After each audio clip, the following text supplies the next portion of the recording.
बार की बात है। एक जंगल में टोनी नाम की चिड़िया रहा करती थी। एक दिन वह चिड़िया अपने काम से घर आ रही थी तो उसको रास्ते में एक टमाटर बेचने वाला दिखाई पड़ता है और उस टमाटर बेचने वाले को देखकर टोनी चिड़िया सोचने लगती है, बहुत दिन हो गए हैं लेकिन मैंने अभी तक टमाटर की सब्जी नहीं खाई। चलो चलकर इस टमाटर वाले से कच्चे टमाटर ले आती हूँ और घर जाकर टमाटर की सब्जी बनाकर खाऊंगी। उसके बाद टोनी चिड़िया उस टमाटर वाले के पास आती है। अरे भैया, आपने टमाटर कैसे दिए हैं? देखने में तो बहुत सुंदर लग रहे हैं। और बहन, तुमसे चोरी किस बात की?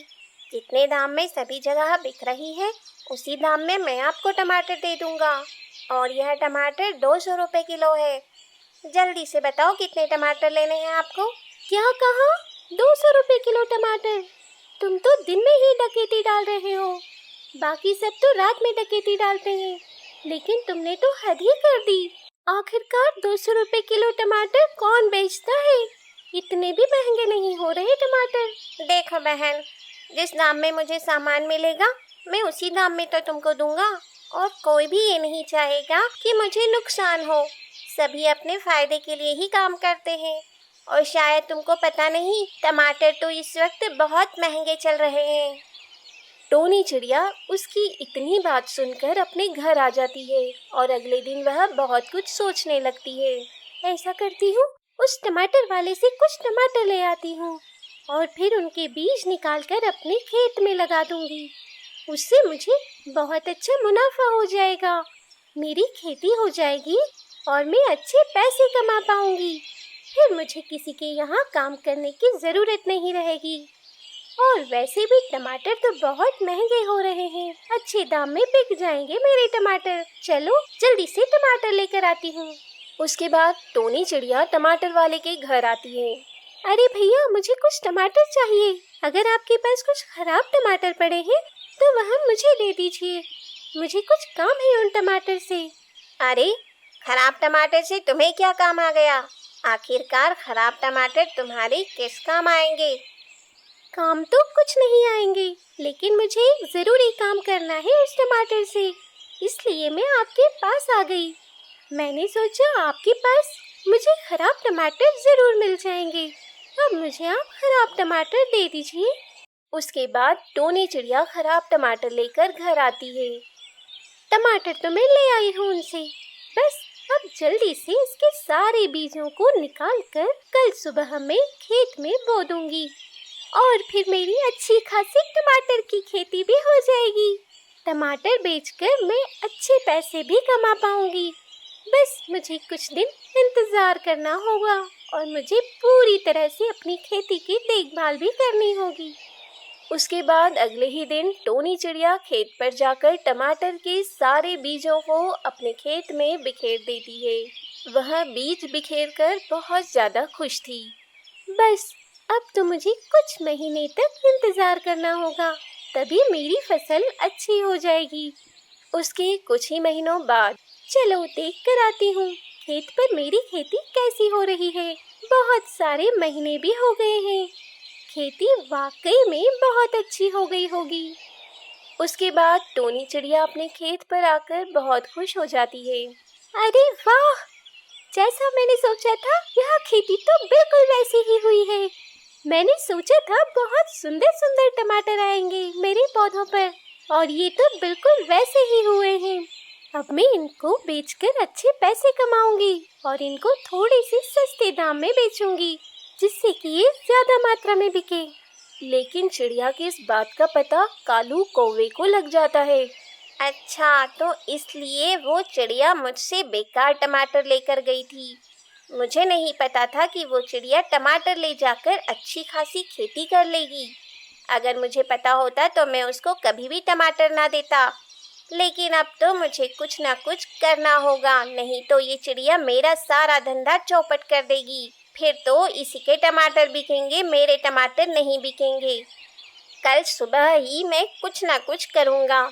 उसके अगले ही दिन कालू कौवा टोनी के खेत में दवाई डाल देता है, जिससे कि वह सूख जाए, और अपने खेत में भी दवाई डाल देता है जिससे कि उसके टमाटर अच्छे हो जाएं। लेकिन अगले ही दिन जब कालू कौवा खेत पर जाता है ये क्या हुआ मेरे टमाटर को? ये सारे सूख कैसे गए? लगता है जो दवाई मुझे टोनी के खेत में डालनी थी वो दवाई मैंने अपने खेत में डाल दी है। हे भगवान, मुझसे ये क्या हुआ? मैंने तो अपने पैर पर खुद ही कुल्हाड़ी मार दी। मैं तो उसका बुरा करने चला था और मैंने अपना ही बुरा कर लिया। ये मुझसे क्या हो गया? ये मैंने बहुत बड़ी गलती कर ली। मुझे अब बहुत गुस्सा आ रहा है। अब मैं क्या करूं? मेरी तो कुछ समझ नहीं आ रहा। और वहीं दूसरी तरफ टोनी चिड़िया खुशी खुशी अपने सारे टमाटर बेच रही थी। उसकी दुकान पर बहुत ज़्यादा भीड़ लगी हुई थी और जैसा टोनी ने सोचा था उसने बिल्कुल वैसा ही कर दिखाया था। दोस्तों, आपको यह वीडियो कैसी लगी हमें कमेंट बॉक्स में ज़रूर बताएं। चालाक चिड़िया। एक जंगल में बहुत सारे पशु पक्षी रहा करते थे। उसी जंगल में टुनटुन नाम की चिड़िया भी रहती थी। टुनटुन चिड़िया बहुत ही चालाक थी, जिस वजह से वह दूसरों की मुसीबतों को भी दूर किया करती थी। एक दिन की बात है, टुनटुन चिड़िया जंगल में घूमने के लिए निकली। तभी उसे एक कबूतर मिला और उसने टुनटुन चिड़िया से कहा, अरे टुनटुन चिड़िया, कहाँ जा रही हो? कहीं नहीं, ऐसे ही जंगल में घूमने निकली थी। तुम बताओ? मैं तो बाजार जा रहा था। तुम्हें तो पता ही है गर्मियाँ शुरू हो गई है, तो उसी के लिए नींबू और तरबूज लेने जा रहा हूँ। अच्छी बात है।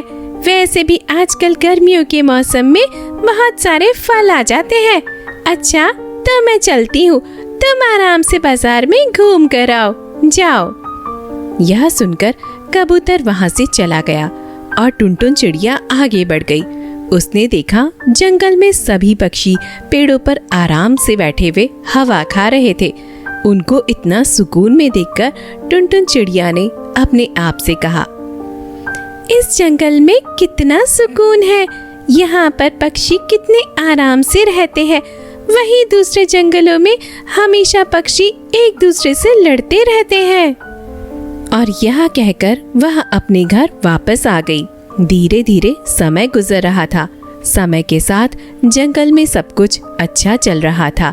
एक दिन कालू कौआ और कबूतर में लड़ाई हो जाती है। लड़ाई ज्यादा बढ़ जाती है कि बात पूरे जंगल में फैल जाती है। जब यह बात टुनटुन चिड़िया को पता लगी तो वह उन दोनों के पास पहुंचती है और उनसे कहती है, क्या हुआ? तुम दोनों लड़ क्यों रहे हो?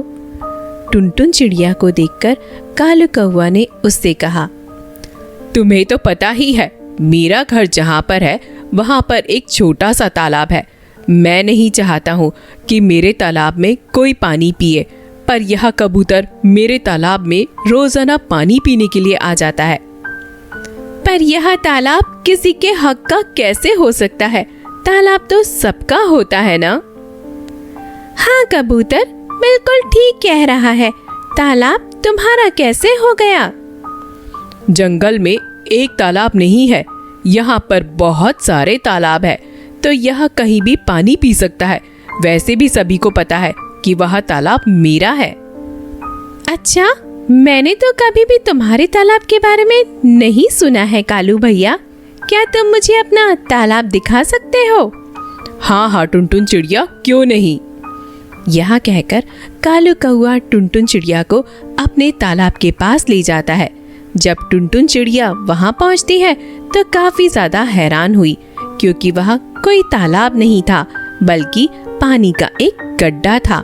उसे देखकर टुनटुन चिड़िया ने कहा, अरे ये तो पानी का गड्ढा है, तुम लोग इसके पीछे लड़ रहे थे? नहीं नहीं, यह पानी का गड्ढा नहीं है बल्कि मेरा तालाब है। ठीक है कबूतर, तुम इसके यहाँ पर आज से पानी नहीं पियोगे, तुम कोई दूसरा तालाब देख लो।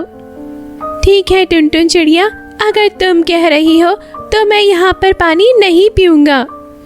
इसके बाद वह सभी वहाँ से चले गए। धीरे धीरे समय गुजर रहा था, पर कालू कौआ हमेशा ही किसी न किसी नई बात पर झगड़ा किया करता था, जिस वजह से टुनटुन चिड़िया काफी ज्यादा परेशान हो गई, क्योंकि यह पहली बार था जब कोई पक्षी किसी को इस तरह से परेशान कर रहा था। वहीं टुनटुन चिड़िया को यह भी पता लगा कि कालू कौवा इस जंगल का नहीं है, वह दूसरे जंगल से आया है, तो उसका स्वभाव लड़ाकू होना जायज़ है। उसने कई बार कालू कौवा को समझाया भी, पर वह उसकी बात मानने के लिए तैयार ही नहीं था और उसे उल्टा ही झगड़ने लगता था। तुम्हारे कहने का क्या मतलब है? क्या मैं दूसरे जंगल से आया हूँ तो मैं लड़ाकू हो गया? ऐसा कुछ भी नहीं है, ये सिर्फ तुम्हारी सोच है। नहीं कालू भैया, मैं तो बस यह चाहती हूँ कि तुम पक्षियों से लड़ा मत करो। तुम किसी न किसी नई बात को लेकर पक्षियों से लड़ते ही रहते हो। तो वह मेरे काम में टांग क्यों उड़ाते हैं? मैं भी कितनी बार उनसे कह चुका हूँ कि मेरे काम में टांग ना अड़ाया करें। ठीक है कालू भैया, आज के बाद कोई भी तुम्हारे काम के बीच में नहीं आएगा। वहीं तुम किसी के साथ लड़ाई नहीं करोगे। ठीक है, मुझे मंजूर है टुनटुन चिड़िया। इसके बाद कालू कौवा वहां से चला गया और टुनटुन चिड़िया भी वहां से चली गई।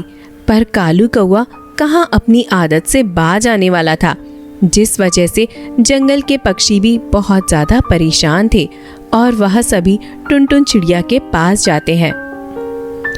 अरे टुनटुन चिड़िया, कालू कौवा ने तो बहुत ज़्यादा परेशान कर रखा है। वह हम लोगों से बहुत ज़्यादा लड़ाई झगड़ा करता है। तुम कुछ करती क्यों नहीं हो? क्या करूं? मैंने कई बार उसे समझाया, पर वह मुझसे भी लड़ने लगता है।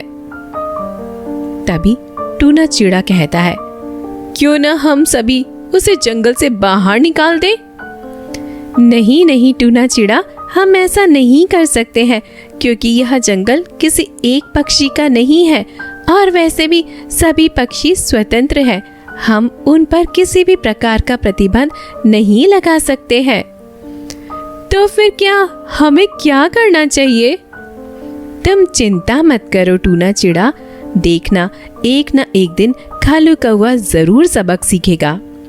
इसके बाद सभी पक्षी अपने अपने घर आ गए। समय तेजी से गुजर रहा था और वहीं ऐसा करने में कालू कौवा को काफी ज्यादा मजा आता था, क्योंकि वह जब दूसरे जंगल में था तो वहां भी इसी तरह से पक्षियों को परेशान किया करता था, जिस वजह से उसे उस जंगल से भगा दिया गया था। एक दिन कालू कौवा आराम से उड़ता हुआ जा रहा था। तभी अचानक वह एक जाल में फंस जाता है। जाल में फंस जाने के बाद वह जोर जोर से मदद के लिए चिल्लाने लगता है। अरे कोई है तो मुझे बचाओ, मैं इस जाल में फंस गया हूँ, कोई तो मुझे यहाँ से निकालो। पर कोई भी कालू कौवा की बात नहीं सुनता और वह काफी देर तक चिल्लाता रहता है। तभी वहां पर टुनटुन चिड़िया आती है।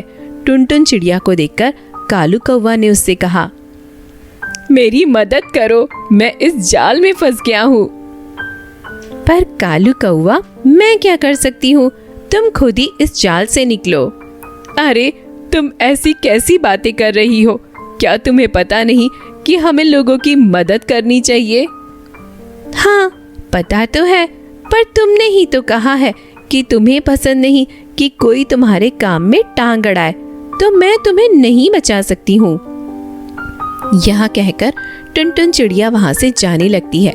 इस पर कालू कौवा उसे रोकता है, पर टुनटुन चिड़िया रुकती ही नहीं। तभी वहां पर कबूतर आ जाता है। कबूतर को देखकर कालू कौवा ने उससे कहा, अरे कबूतर, तुम तो मेरी मदद करो, मैं इस जाल में फंस गया हूँ, मुझे यहाँ से निकालो, वरना यदि शिकारी आ गए तो वो मुझे यहाँ से पकड़ कर ले जाएंगे। हाँ तुम बिल्कुल ठीक कह रहे हो, पर मैं तुम्हारी मदद क्यों करूँ, क्योंकि तुम तो मुझसे लड़ते रहते हो। मुझे माफ कर दो, मुझसे बहुत बड़ी भूल हो गई है, मैं कभी भी लड़ाई नहीं करूँगा, मुझे यहाँ से निकाल लो, वरना मैं मर जाऊंगा। ठीक है, यदि तुम कह रहे हो तो मैं तुम्हें यहाँ से निकाल देता हूँ। इसके बाद कबूतर उसे जाल से निकाल देता है। जाल से निकल आने के बाद कालू कौवा को समझ में आ जाता है कि उसने आज तक जंगल के पक्षियों के साथ बहुत बुरा व्यवहार किया है और इसके बाद वह कबूतर से कहता है, मुझे माफ कर दो, मुझसे बहुत बड़ी गलती हो गई थी। मुझे समझ में आ गया है कि हमें मिलजुल कर रहना चाहिए। तभी वहां पर टुनटुन चिड़िया आ जाती है और कालू कौवा से कहती है, अब आ गया तुम्हें समझ में। मैं तुम्हें यही समझाना चाहती थी, इसलिए मैंने यह सब किया। मतलब मैं कुछ समझा नहीं टुनटुन चिड़िया। मतलब यह कि मैंने ही इस जाल को यहाँ पर लगाया था, क्योंकि मैं तुम्हें बताना चाहती थी कि लड़ाई झगड़े से कुछ भी नहीं होता। अगर तुम किसी से लड़ाई झगड़ा करोगे तो तुम मुसीबत में अकेले रह जाओगे। मुझे माफ कर दो टुनटुन चिड़िया, मैंने तुम्हारे साथ भी बहुत बुरा व्यवहार किया है, पर अब मुझे समझ में आ गया है कि हम सबको मिलजुल कर रहना चाहिए, इसी में सबकी भलाई है। और इसके बाद कालू कौवा वहाँ से चला जाता है। कालू कौवा के जाने के बाद कबूतर बहुत ज़्यादा खुश हो जाता है और वह टुनटुन चिड़िया से कहता है, मुझे बहुत खुशी है कि तुमने अपनी चालाकी से कालू कौवा को सबक सिखाया।